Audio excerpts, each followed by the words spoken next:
اسی ماہ مبارک میں ایک رات کا انتخاب نزول کے لیے فرمایا اور پھر ارشاد فرما دیا کہ اس رات کی عظمت تم جانتے ہو، انا انزلناہ فی لیلۃ القدر، بے شک ہم نے اس کو قدر والی رات میں نازل فرمایا۔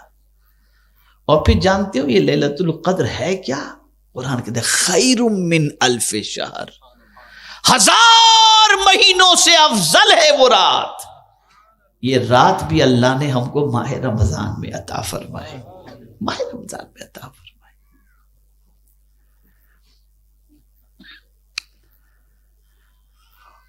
اور پوری دنیا کو اگر آپ کھنگال کر کے دیکھیں اور جائزہ لے کر کے دیکھیں، 1.5 ارب سے زائد پوری دنیا میں مسلمان آپ کو نظر آئیں گے، لیکن 5 وقتہ نمازی کو اگر آپ تلاش کریں کہ کتنے % لوگ 5 وقت کی نماز پڑھتے ہیں، تو میں سمجھتا ہوں 2-3% سے بھی زیادہ آپ کو شاید نہ مل سکے۔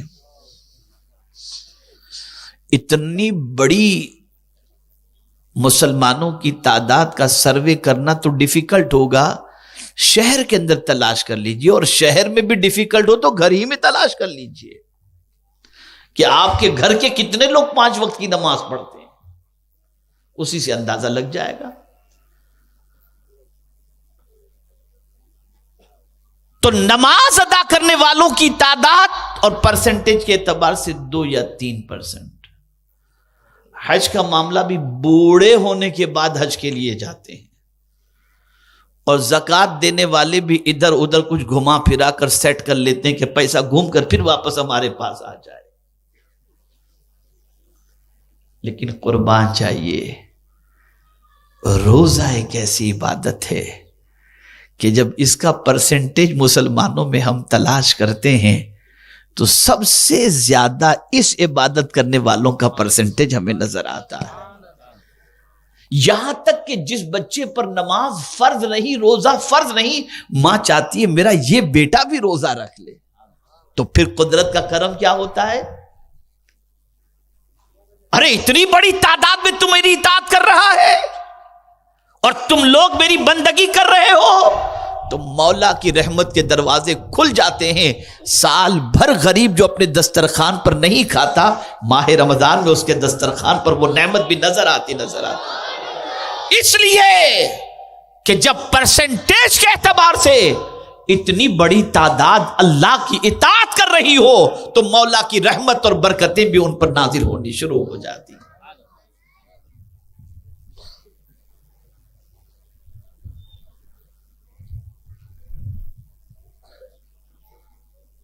تو یہ کتاب ہدایت کی کتاب ہے، اور اس کتاب کی کئی شان میرے کریم نے بیان فرمائی، کئی شان، کئی مقامات پر۔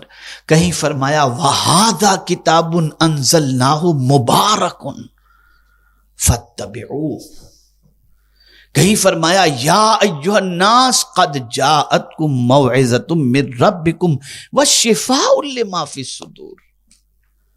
مختلف شان اس کتاب کی بیان فرمائی۔ کہیں فرمایا قد جاءکم من اللہ نور وکتاب مبین۔ اب ایک بات میں آپ کے سامنے عرض کرتا ہوں تاکہ قرآن کی عظمت تھوڑی دل میں بیٹھ جائے۔ یہاں طبیعت گھبراتی ہے، گارڈن میں چلے جاتے ہیں، کسی دوست کے گھر چلے جاتے ہیں، چلو یار اس سے تھوڑی سی بنکس کریں گے، تھوڑا سا دل بہل جائے گا۔ کسی دل بہلانے والے کے پاس چلے گئے، بات چیت کریں گے، دل بہل جائے گا۔ ٹینشن آیا، کسی کے پاس چلے گئے، بہت زیادہ ٹینشن اور اسٹریس ہے تو ڈاکٹر کہے گا کہ ہل اسٹیشن چلے جاؤ۔ آدمی چلا گیا گھومنے کے لیے، پہاڑوں میں، گارڈن والے علاقوں میں، اور وہاں جا کر کے گھوم کر کے آ گیا۔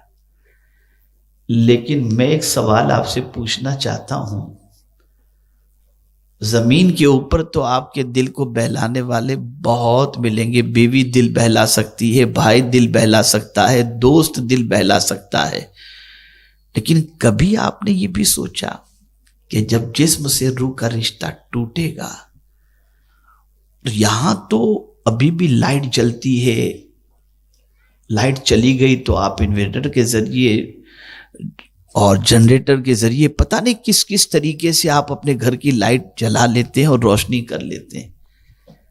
قبر میں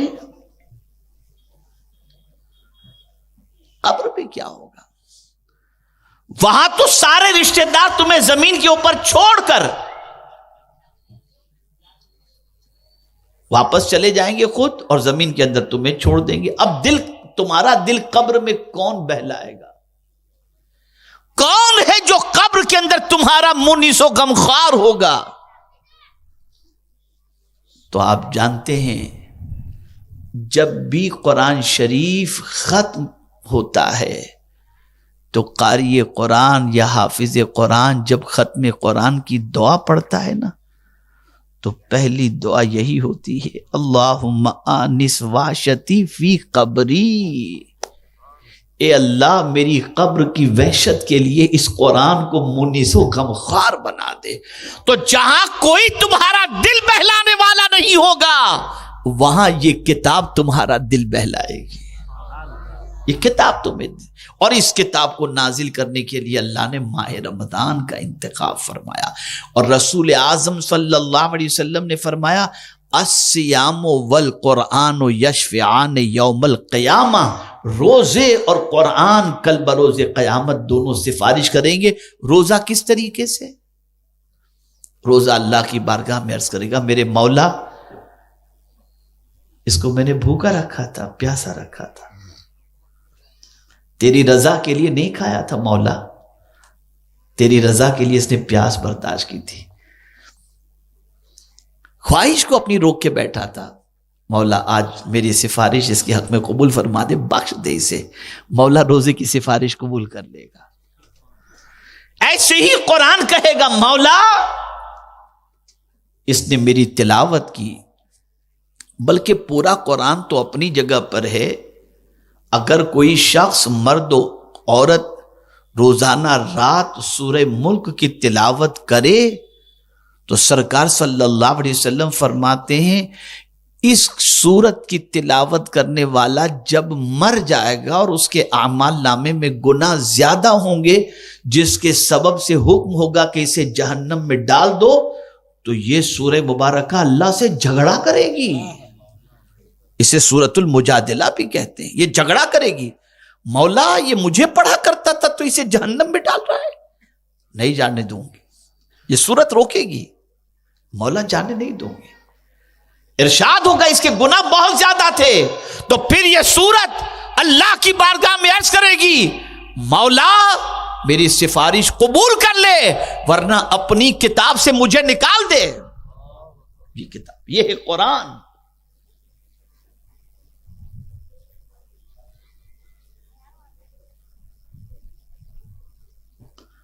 اس کے نزول کے لیے اللہ نے ماہ رمضان کا انتخاب فرمایا، تو پتا چلا اتنی عظمت والی کتاب ہمیں جس مہینے میں ملی وہ ماہ مبارک آ رہا ہے، وہ برکت والا مہینہ آ رہا ہے جس میں اللہ نے ہمیں یہ کتاب عطا فرمائی، جس مہینے میں اللہ نے ایک رات ہمیں عطا فرمائی، اور پھر کرم بالائے کرم کہ شہر اولہ رحمت وَأَوْسَطُهُ مَغْفِرَةٌ وَآخِرُهُ عِتْقٌ مِّنَ النَّارِ۔ اللہ اکبر، رمضان کا شروع کا عشرہ رحمت کا ہے، درمیان کا مغفرت کا ہے، اور اخیر کا عشرہ جہنم سے چھٹکارے کا ہے۔